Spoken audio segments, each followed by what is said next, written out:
Hai, balik lagi bersama saya Dr. Rocky. Saya Dr. Friska. Hari ini kita akan membahas tentang cara membesarkan alat kelamin, ukuran kelamin yang normal untuk pria itu seperti apa gitu, dan bentuknya kira-kira seperti apa. Sepertinya masih banyak yang nggak percaya diri mungkin ya dok ya dengan ukuran alat kelamin yang dia miliki, sehingga kadang-kadang orang tuh suka cenderung membanding-bandingkan, apalagi kalau seandainya yang suka nonton blue film gitu, suka dibandingkan dengan pemainnya yang mungkin dari bule gitu.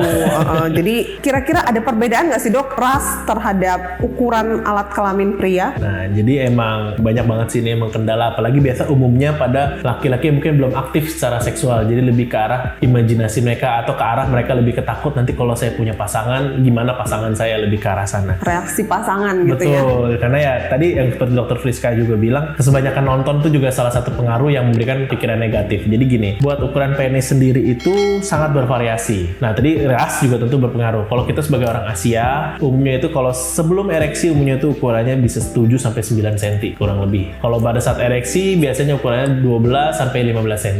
Itu umumnya ya, lebih dari situ bisa, kurang dari itu juga bisa. Nah, cuman yang perlu diperhatikan di sini, ukuran penis itu bukan suatu hal yang harus dipermasalahkan. Ya mungkin ya kalau kita ngomong penis pasti kita ngomong hubungannya dengan seksual ya, seksual. Nah, jadi memuaskan lah gitu untuk pasangannya. Tapi nggak melulu seperti itu. Juga banyak kok wanita yang tidak suka dengan ukuran penis yang terlalu besar, karena itu tentu akan memberikan sensasi lebih nyeri, lebih sakit. Jadi ya berbeda-beda. Kalian yang belum aktif secara seksual ya nggak perlu minder kalau mempunyai ukuran penis yang ya mungkin menurut kalian kecil, tapi itu juga belum tentu ya kecil gitu loh. Mungkin memang standar orang Asia seperti itu gitu ya dok ya. Betul. Dan kemudian balik lagi seperti yang Dr. Rocky bilang tadi, sebenarnya ukuran itu tidak melulu berbanding lurus dengan tingkat kepuasan seksual gitu. Betul. Karena kan ya kita lebih ke kalau ngomong seksual berarti kan ada mulai dari foreplay-nya sampai ya ujungnya penetrasi. Itu kan juga kita bisa mempengaruhi tingkat kepuasan masing-masing pasangan. Nah, penis itu juga mempunyai variasi bentuk. Itu juga sering dipermasalahkan.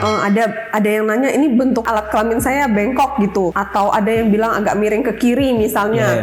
Nah, itu apakah normal dok? Nah, jadi emang variasi penis itu macam-macam. Ada yang misalnya bengkok ke kanan atau ke kiri, atau yang mungkin lebih melengkung ke bawah atau melengkung ke atas. Sebenarnya selama tidak mempengaruhi secara fungsional, mungkin ya sakit saat berhubungan, entah dia mungkin jadi pada saat berkemih juga susah, atau dia tidak nyaman, selama tidak mempengaruhi itu semua bentuknya tidak masalah, selagi ya tidak mengganggu secara fungsional. Jadi emang variasi bentuk tuh banyak banget, emang variasi bentuk. Jadi itu nggak usah khawatir yang kalian punya bentuk penis yang mungkin ya miring, itu sebenarnya tidak masalah selama kalian tidak mempunyai gangguan secara fungsinya. Jadi itu nggak masalah. Kalau kita ngomong soal uretra atau lubang keluar air seninya atau air maninya itu, jadi kan ada beberapa keadaan yang memang dia harusnya kan di tengah nih dok, harusnya di tengah, di ujung penis gitu. Nah, kalau seandainya ada beberapa keadaan itu dia terletak di atas atau justru di bawahnya. Nah, ini kalau seandainya teman-teman ada yang mengalami hal ini sebenarnya ada satu kelainan medis gitu yang membutuhkan tindakan yang lebih advance seperti operasi. Jadi kalau seandainya variasinya masih normal seperti yang tadi Dr. Rocky udah jelaskan, ya udah nggak usah dianggap pusing. Tapi kalau seandainya terdapat kelainan-kelainan yang tadi seperti misalnya lubang air seninya itu terletak terlalu di atas atau terlalu di bawah, nggak di ujung gitu,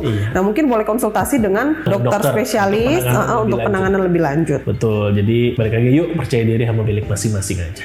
Oke, sekian pembahasan kita tentang topik hari ini. Jika ada yang masih belum jelas, boleh langsung komen di bawah atau langsung DM kita ke Instagram @kamidokter Indonesia. Saya Dr. Friska. Saya Dr. Rocky. Pamit.